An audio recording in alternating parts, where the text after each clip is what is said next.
Hey Oakville, it's Alex here. Let's dive into a really big topic, okay? Selling your home. A lot of people sell for the wrong reasons and it ends up being one of the biggest regrets. Today, I'm actually going to break down when you shouldn't sell and when selling is absolutely the right move. And since I live and work here in Oakville, we're going to talk about what it really looks like in your local market. For example, Glen Abbey, Bronte, River Oaks, Kerr Village, and all around. By the end, you'll know exactly whether selling makes sense for you or if holding off is the smarter play. And a lot of realtors here are going to hate what I'm saying to you, but it's honestly only the straight facts. Let's start with the biggest mistake, okay? Trying to time the market. Real estate here in Oakville, and let's be honest, across the GTA, is driven by so many moving parts. Interest rates from the Bank of Canada, how much inventory is actually on the market, employment trends, immigration and population growth, even global events like recessions or pandemics. And you can't predict all of those at once. Let's look at the pandemic, for example. Everyone thought the market would crash, but instead, home prices skyrocketed. People who sold early missed out on the thousands of dollars in equity, and people who sold at the very end were winners. And the lesson, don't sell just because you're reading the headline. Headlines are just supposed to grab your attention, not actually guide your financial future. Oakville real estate is a long-term stable market, and you can't try to time the peak.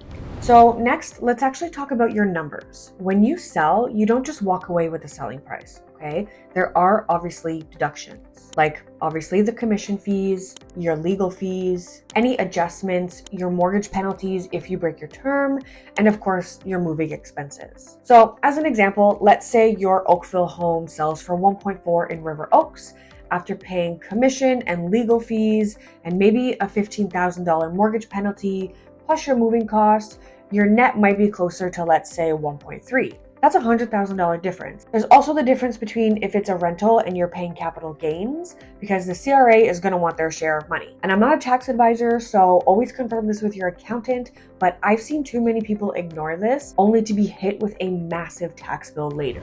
Another thing I want to talk about is don't rushing the process. Here's what happens when you rush in Oakville. They overprice because they're emotionally attached to the property. They assume renovations automatically add value, and they rely on online statistics for estimates like House Sigma or those types of platforms. And the truth, buyers in Oakville are smart. If your home is overpriced, it's going to sit on the market, and the longer it sits, the more negotiating power a buyer gets. And renovations, yes, some of them do add value, like kitchens and bathrooms and adding a legal basement, but a $40,000 backyard upgrade doesn't mean your home is worth $40,000 more. So if you're serious about selling, give yourself time, prep the property, stage it, price it right, and market it well. Rushing guarantees that you leave money on the table. Don't sell without knowing your next move. This happens way too often. Someone sells, pockets the cash, and then they realize they can't find what they want next in Oakville or Burlington or Mississauga or wherever you're moving to. And suddenly they're scrambling for a rental, and the rental market is even more fierce. And remember, not all inventory you see online is accurate. MLS listings may seem active, but they could be sold conditionally. So before you list, know exactly what's next. Are you buying bigger? Are you buying smaller? Are you moving? What is your budget after all expenses? Can you actually find a home in the area you want, or are you making assumptions based on online listings? Selling without a plan usually leads to regret, so always map out 2 steps ahead before pulling the trigger. And this is where some people might disagree with me, but let's talk about the right reasons to sell, because I genuinely believe real estate is a buy and hold, not buy and sell just to test the market, okay? These are the reasons why you should sell. You're downsizing. Your kids are gone, the home's too big, and the carrying costs are just eating away at your retirement funds, okay? Number 2 is upsizing.